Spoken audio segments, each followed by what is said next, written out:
welcome to the November the 3rd, 1986. It happened in Grand Prairie, as we bring you back the history of old-time Grand Prairie from those of us that are still in our fair city.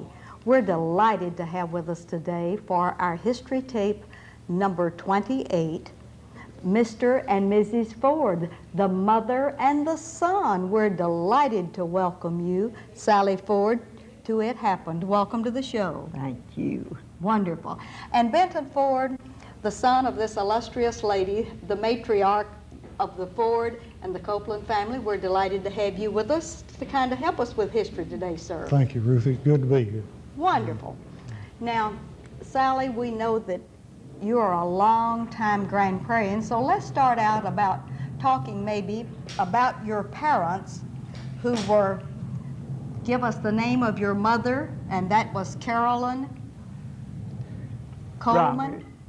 Carolyn Robert Coleman. Carolyn Robert Coleman. I don't know whether it was or not. I think that's what it was. And your dad's name was? Thomas Benton. Thomas Benton Copeland. Mm-hmm. All right. Now, your family settled here in Grand Prairie after coming from, I believe, Tennessee and the Kentucky area. And where did they settle here in Grand Prairie or nearby? Could you tell us about Watson neighborhood. In the Watson neighborhood, and that's out now in Grand Prairie, Texas, and the Arlington border, approximately where the Watson Cemetery is located. How far was your farm from the Watson Cemetery? Do you remember that? I think it might be 2.5. Probably not that far. Your home was located approximately 1 mile north of Texas Stadium. Arlington Stadium. Of Arlington Stadium. Directly north of Arlington Stadium. That's wonderful. And was your dad a farmer? Yes, he was a farmer. All right. Now, your mother and father, of course, having this farm, how many children were there in your family? Well, I don't know if you want this or not. The five oldest children died before my time. All right. And there were 10 children in all. All right. And of the 5 remaining children, you were one of them. And I believe you have a very famous brother that we have talked about on the show, but would you like to mention his name? Dr. Copeland. Mm-hmm. Dr. Horace Victor Copeland. That's right. All right. Could you name us your other 3 members of your family? I had 2 more brothers. All right. And what were their full names? T.R. Thomas Richardson. Thomas was Richardson. the next son. All right. Our brother. And then James Eugene Copeland. Wonderful. And did you have another sister? I had one sister. And what was her name?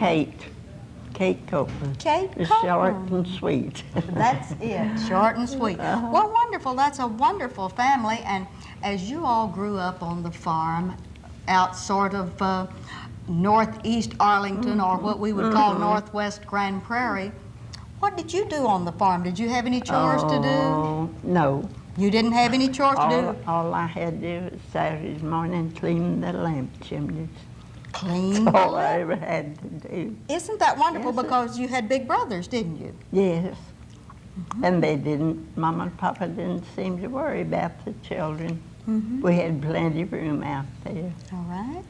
About 298 acres. You may not want that down. Oh, yes, 298 acres. That's very important. Beautiful acreage you've ever saw in your life, if you full had of all oak of that trees. today, think how exciting that would be. It sure was. What all did you all raise on the farm? Cotton or cotton? Cotton, corn, Did you have chickens and cows? chickens and cows and turkeys. Wonderful. And Now, where did you go to school? Having lived in that area, did you go to the old Watson school? no. No, you didn't. Where'd you go to school? Arlington. You went to the Arlington We were school. in the Arlington School District. I see. Well, that's wonderful. Good.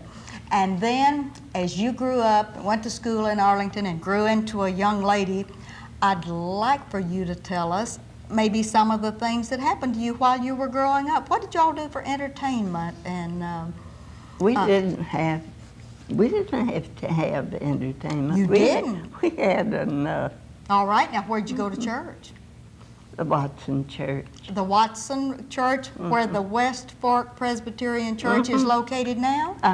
That's it. Wonderful. But the church at that time was over just right across the road from the cemetery and on maybe a block. All right. And because they moved the little West Fork Presbyterian Church because it was right in the way of the toll road, wasn't it? Yeah, that's right. Wonderful. And you all worshiped there for a long time, all the time you were growing up? Mm-hmm. Wonderful. Did you ever teach a Sunday school class or do anything like that? Oh, here in Grand Prairie, I taught All right. some of the children. All right, little now, ones.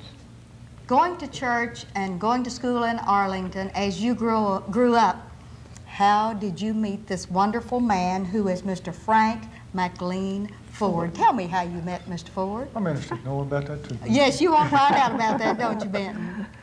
Well, I believe it was at the Presbyterian Church in Arlington, the old Presbyterian Church in Arlington. You met him there.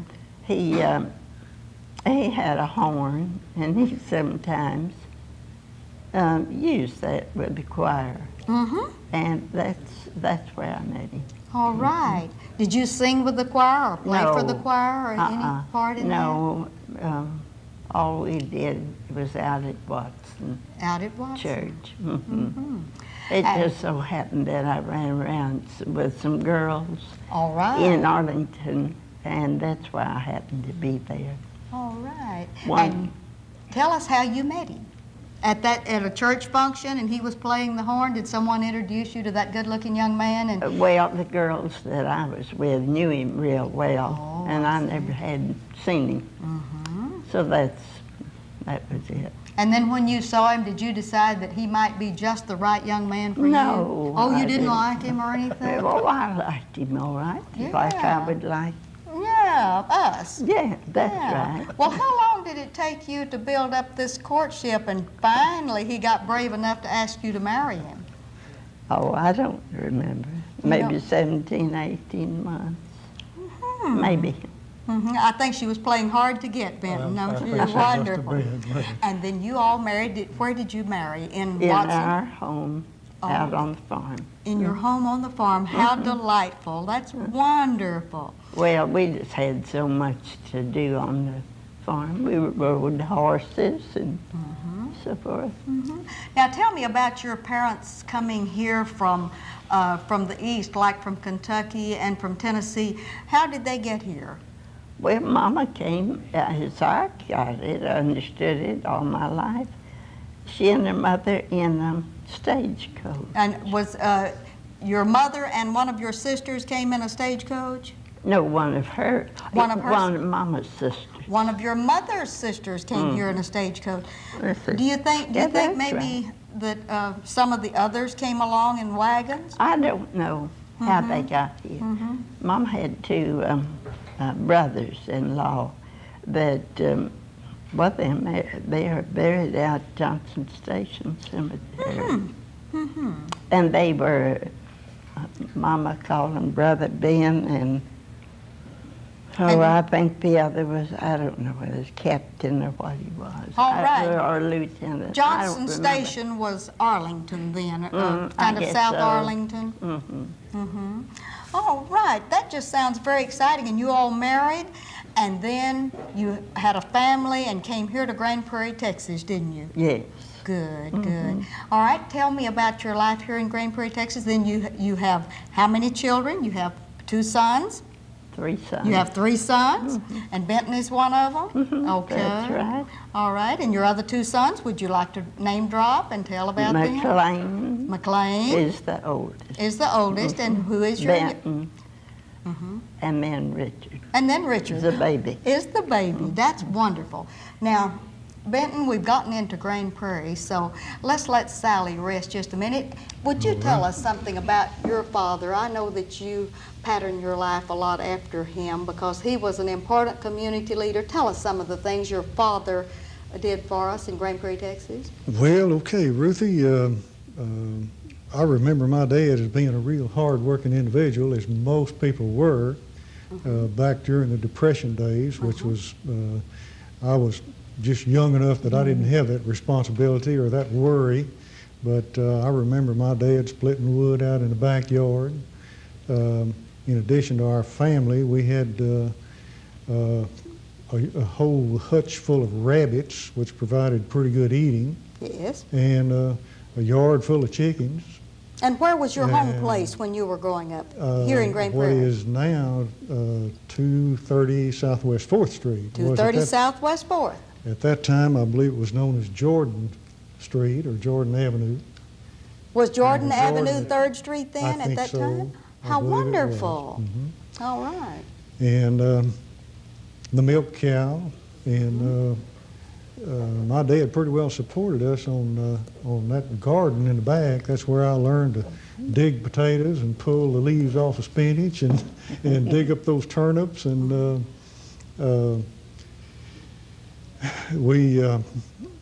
I think he used to ride the interurban every day. Where did he work for a living? He worked at Texas Gulf and Western Railroad. Wonderful. He was an assistant to the president in Dallas. During the Depression, that railroad went broke, sold out. Wonderful. My dad then went to Houston and worked in the shipyards down there for about 9 months, was it? From September just after Christmas, I guess, Well, from the January.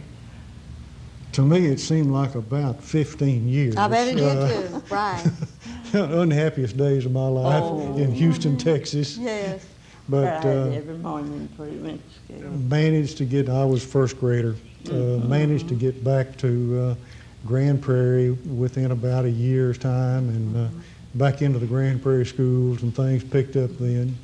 And Was he not on the school board at one time, your dad? yes, he was. All right. I believe my dad went on the school board about 1933, served until 1945.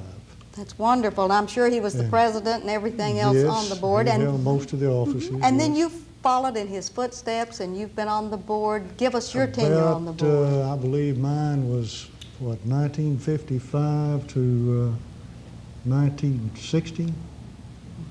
And you were, I know that you were 1970, excuse me. you were president of the 15 board. years. 15 years. I believe 1970 was the year. And president of the board and all other good things in town. Along with your husband. Well, it's been As a a matter of fact, Ruthie, I believe your dad and my dad served on the same school board in Right. Grand Prairie. right. My uncle, Dr. Copeland, served ahead of them. He was president of the board. Yes. Dropped by the school to look at some of the cornerstones today.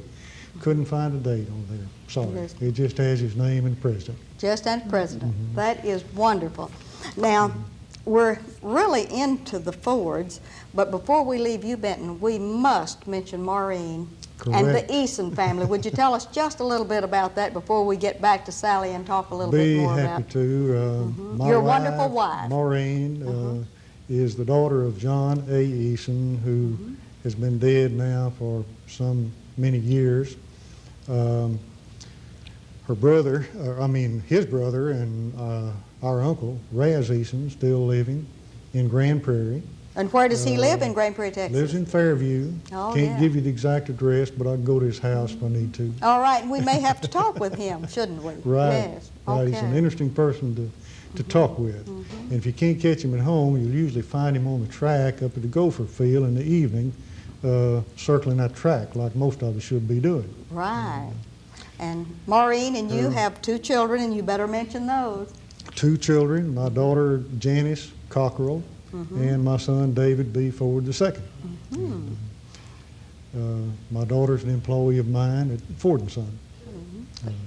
Coming right along in the business, taking charge. All right, and what is About to David move doing? me out. David working for a chemical company over in Mansfield. Good. That Been is- there about 7 years. He's a lab manager. And you all attend church, and we want you to mention where you attend First, church now. yes, First United Methodist Church, and been a member there since I was 17. I don't know how long. We all moved at one time, and prior to that, First Presbyterian. First 17 years of my life, First Presbyterian, Grand Prairie. All right, now, Benton, I thank you for that little bit of wrap-up of your personal family, and we're going to have to get Maureen on the show later and get more about the Eastons, and maybe have she and Raz on here together and I think that'd be a great and show. pull the Eastons together. But Sally, we want to talk with you a little bit more about Grand Prairie after you all married and when you were raising Benton and the boys, and they were in school. Were you in the PTA and clubs or anything like that? Well, I did belong to the PTA, but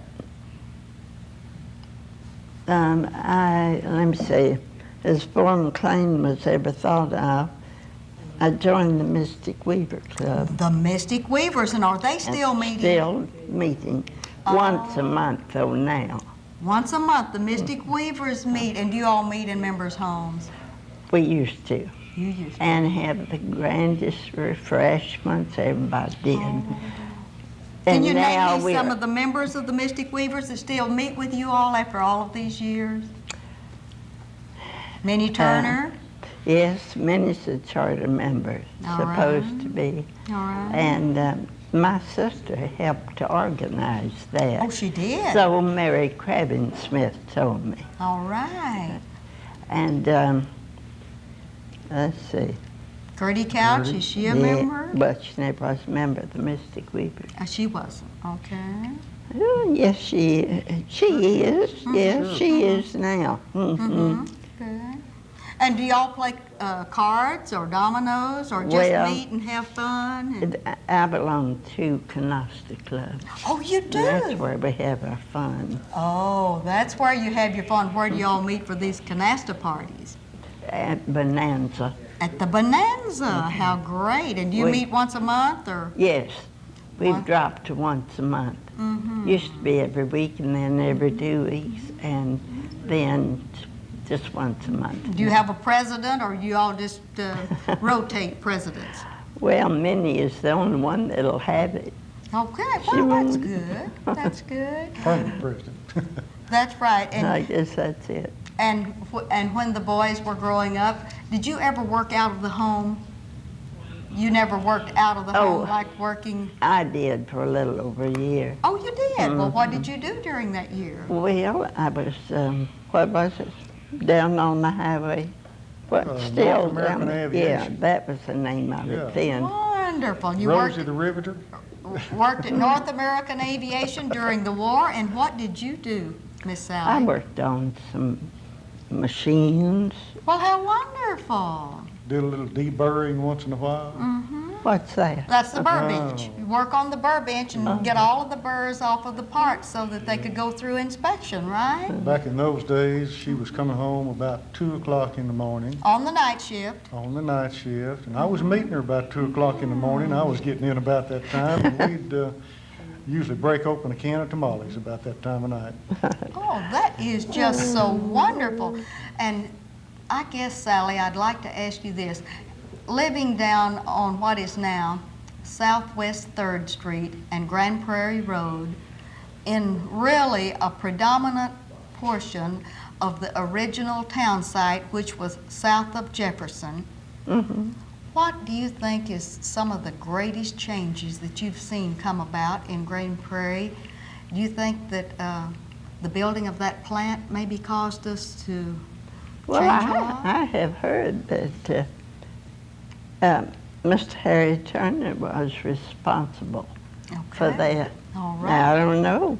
Did you know Mr. Turner personally? Oh, yeah. Oh, you did? Well, you know, Mr. Turner and Mrs. Turner did not have any children, nor did Minnie Turner and her husband have any children, so we don't have anyone to interview about that very famous family. So anything you can tell us about their family, we'd like to know about it. Well, if you knew him, and I understand he was a good businessman. And he was a good friend of Brother Harce's, too. Dr. Copeland. Dr. Copeland's, I see. And he was mayor here for several years. I don't remember how long. All right, now, you and Mr. Ford live catty-cornered across the street from Dr. Copeland. Did you get to see him often? Oh, yes. Oh, yes. Well, what fond memories do you have of Dr. Horace Victor Copeland, your brother? Tell us something real exciting that we can put on this history tape, or some of your memories about him. How about the party down at the ballpark, Ben? Yeah, I think Can you that's tell us? Tell us about the party down at the ballpark. That was 1936. 1936. Big surprise birthday party for Dr. Copeland. The old softball park on South Center Street. I don't remember how many of his babies were paraded in front of him that night. Do you remember? Anyhow, that night, all of the babies that he had brought into this world were paraded in front of him. He was sitting on the back of a flatbed truck, and after all this was done, they drove up in a brand new 1936 Chevrolet and gave him the keys to it. How marvelous. What a birthday salute for a doctor that had been so meaningful to Grand Prairie, Texas. And you as his sister, I know that you were almost as excited as they were. That's right. I sure was excited, and they were too. All right, now tell me about Dr. Copeland when he was a little boy. Oh, I couldn't tell you about it. You don't remember about He was that. 93 when he died. He was 93 when he died, and much older than you, so Sure. you don't remember any of the tales your mother used to tell about him. No. He was a good boy, probably, wasn't he? He sure was. Tell me something about Benton when he was a young man. Well, he was Was he an ideal young man? a go-getter. Yeah, he was a go-getter. Okay. Took a lot of interest in school. Did he ever come home and tell you that my favorite teacher is thus and so? Did he have any favorite teachers? Well, I think he did, all right, but he's never said they were. All right, why don't we just ask him? Benton, I know that you attended Grand Prairie schools. Tell me the names of the schools that you attended and where they were, and if that was that 11 grade school up on College, tell me about that. Well, yes, I started out the first grade at that school, which has since been torn down, and then stayed on that campus until 1936, I believe, when Southside Elementary School was opened, and we helped open the school. Good. 3-grade school, and we were the top class, 7th grade class. Wonderful. And then graduated from that into back over to the old high school. And With the finished new there auditorium? With the new auditorium, right. I understand you were one of the first classes to graduate in the new auditorium. I Is that believe true? we were. I had forgotten that, Ruthie, but I believe we were. 1941. That's very exciting, isn't it? It really And after was. you graduated in 1941, what did you do with your life then, Benton? Well, at that time, I was typing about 120 words a minute, and as my mother said, pretty ambitious, so I went down to North American, took a speed test down there, did my 120 words a minute, applied for a job, and they put on my application, asked me what I would work for, and I told them 50 cents an hour, but I never got the job, Ruthie. I wound up at NTAC in September of that same year. Went on to the college at Arlington. 2 years at that college, and then about 3 years in the service, and then back to the school business again. I came in Grand Prairie on Friday afternoon, and on a December 1945, I got back in here on Friday afternoon and went to work for the Grand Prairie schools on Monday morning. That's wonderful. Never got to join the 5220 Club. Ah, You know what the 5220 tell me Club about the is? 5220 Club. Oh, servicemen who were discharged, didn't have a job, could draw $20 a week for 52 weeks. And you didn't even I get to didn't do get any to of the join good it. stuff. I regretted that. Yes. Well, then, and finally, after you were with the school system for a while, you decided to blossom out and go into your own business, and tell us Yes. about that. Well, with Ford and Son, since which started out as a part-time job and became a full-time practice, and we're still practicing at 303 West Jefferson. And Janice is Yeah. carrying right on in your footsteps. Yes, she is. Oh, that is And doing just, a better job than I did. that is wonderful. Well, we appreciate both of y'all being on here, but I want to get back with Miss Sally just a little bit. I want to be sure that we have everyone that's listed in here. Benton, did we mention all of Maureen's parents' names, her mother and father, the Easons?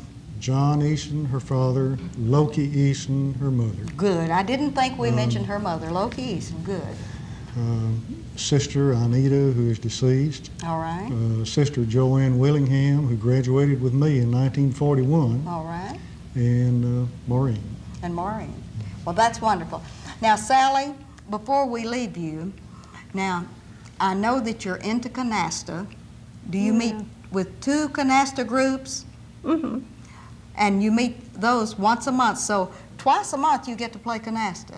Well, one of them, we have it every Monday afternoon. Well, would you tell me this, of all the people that you've seen that live in Grand Prairie, Texas, do you have any one person over all of the years that has really impressed you in leadership, other than, of course, your brother, Horace Victor Copeland, Dr. Copeland, and Mr. Turner? Are there any others that come to mind, or how old down Grand Prairie impressed you a long time ago? Well, Are there some other people that really helped you and your husband as y'all were coming along? yes, we were, well, no, I don't know if they Did you know helped the us. Trimbles? We could always go to Brother Horace. Oh, you could always go to Brother Horace. And I went to him with everything. Oh, that was wonderful. He was kind of like a father to you, wasn't Yes, he? he was. Yes, he was.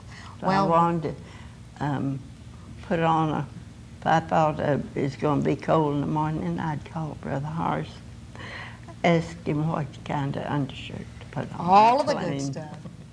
Oh, Well- well, I really did. I want to thank you all both very much for taking the time to come and be a part of our history tape for the sesquicentennial. And this is Ruthie Jackson reminding you that history is as we live and do.